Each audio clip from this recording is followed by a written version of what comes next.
there is a investigation right now into WNBA fan racism, of which there is zero evidence that it ever occurred, but everyone in media is treating as if it is a hugely important and consequential allegation that deserves to be treated as such. I'm here to tell you it does not, okay? I don't know a single Indiana Fever fan, but here's what I'll tell you in general. Has there been any evidence of any racism allegation from a fan that has been proven to be true in the last decade? This story happens all the time. People say, oh, these fans, they were screaming racial slurs. Last time I really remember it was the BYU Duke volleyball game. Everybody treated it so seriously. Oh, all these BYU volleyball fans, they're super racist. And BYU went back over every single shred of evidence, and they said, yeah, there's zero evidence that anybody at BYU behaved in any way inappropriately. There's also zero evidence of anybody with the Indiana Fever fan base behaving in any way in a racist fashion. Wouldn't the evidence be viral already? I mean, think about it. You've got an entire crowded arena.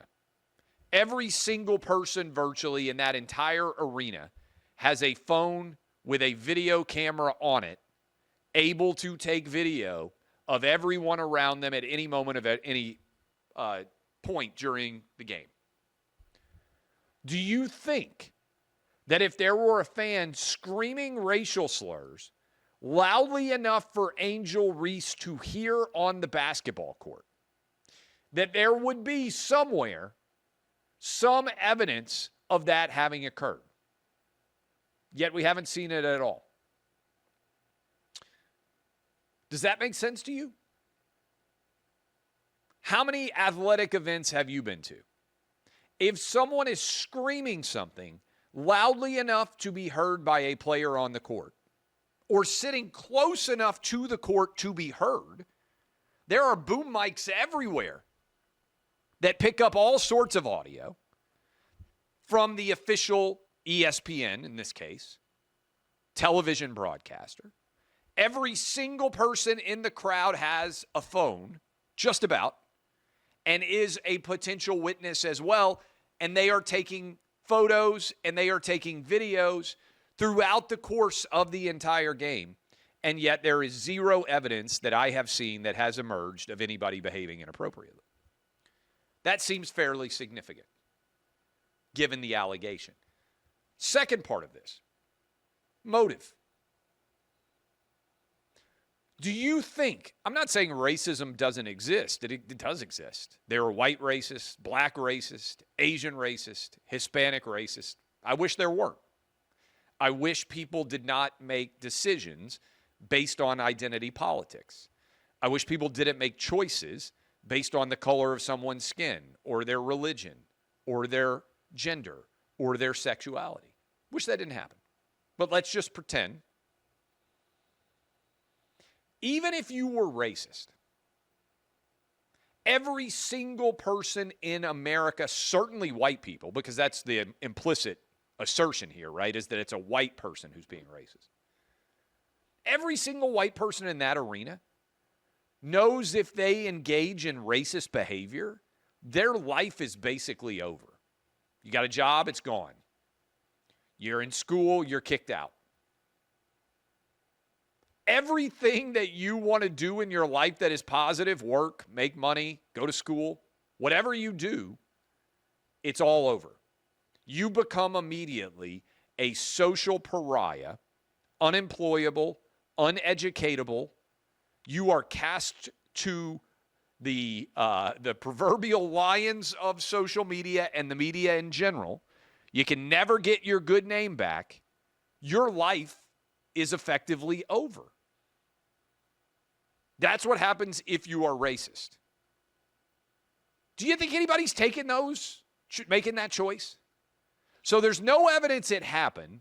The consequences for doing it are draconian, every fan in that arena would be far better off getting a DUI leaving that game than being on video screaming a racial slur. Think about how wild that is. You get a DUI, nothing really happens to you. Most people don't know. You're better off getting a DUI, which I don't think anybody wants, than you are being on video screaming a racial slur. So no evidence of it. There's huge consequences if you do it. And yet it's treated as if it occurred. And the presumption is that racist fans are everywhere and that we have to shut this down.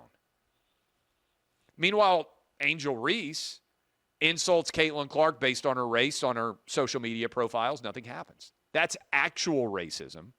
That's actually directed by a player at another player. Nobody cares. And I think, so look, maybe I'm wrong. Maybe at some point in time, one of these racism allegations is actually going to occur and there's going to be evidence it happened. I'll be surprised if it ever does. But what we do know is that racism from Angel Reese directed at Caitlin Clark directly happens on Angel Reese's social media account. Nobody does anything about it. Despite the fact that the WNBA, as OutKick has reached out to, has expressed its unwavering lack of tolerance for racism. So we're really not dealing with racism here. We're just dealing with one particular type of racism, which is white to black, otherwise black to white, Hispanic to Asian, black to Asian, none of it matters. It's only white to black racism the WNBA actually cares about. Remember when Stop Asian Hate was a thing for like 6 weeks? And then all the videos came out? And it was determined that almost exclusively the violence against Asian people was being perpetrated by black people. And the story just vanished. There's all these videos of black people just walking up and knocking Asian people out. East Coast, West Coast. People tried to say, oh, this is because of COVID. This is Trump supporters. Comes out, it's just black guys walking up, beating the crap out of Asian women, Asian men. Vanishes. Story doesn't even get talked about anymore. I guess we stopped Asian hate. Or did we find out that white people weren't behind Asian hate, so it wasn't that big of a thing? From a sports perspective, by the way, it's the latter.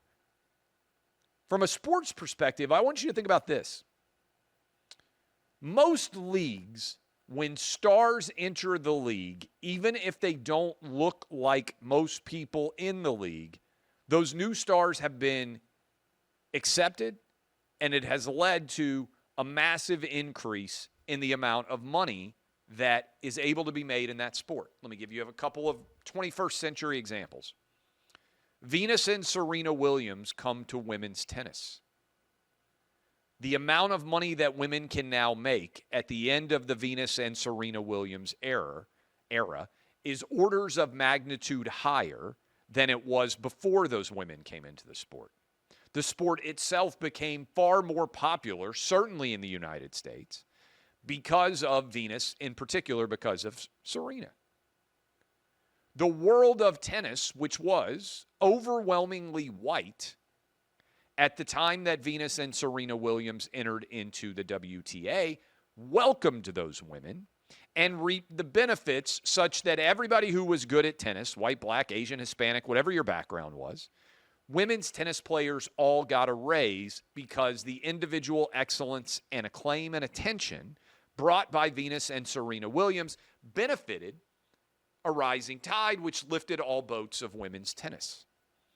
I don't recall there being any racism at all directed from players inside of the WTA towards Venus and Serena.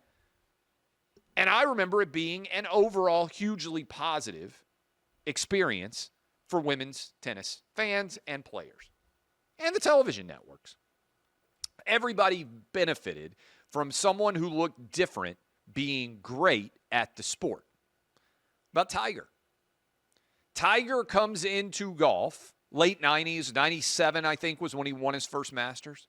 Turns pro from Stanford, joins the PGA Tour, and it was a rocket ship. Tiger brought in a huge new audience. Television viewership skyrocketed. Prize for golfers that you won on winning tournaments skyrocketed. Everyone made way more marketing money. There were way more eyeballs on golf. Couple of awkward situations with Tiger. Fuzzy Zeller, I think, back in the day, made a couple of jokes. But by and large, the golf community embraced Tiger Woods and the massive increase in viewership that he brought. Golf at the time, still today, overwhelmingly white. But Tiger Woods arrives, and the rising tide of Tiger Woods lifts all boats, and everyone makes more money. So women's tennis, men's golf. What about WNBA with Caitlin Clark? Overwhelming increase in viewership. More people care about the WNBA now than have ever cared about the WNBA in the history of the WNBA, because Caitlin Clark, much like Venus and Serena Williams and Tiger Woods, is bringing a whole new audience to the sport. Only thing that's different, Caitlin Clark's a white girl. Tiger was a, famously Cablinasian, and Venus and Serena were black. Venus and Serena and Tiger enter into predominantly white sports. Overwhelming amounts of money flow in. Everybody benefits who plays tennis or golf. And in general, there's an incredibly welcoming atmosphere that comes with new talent bringing new audiences.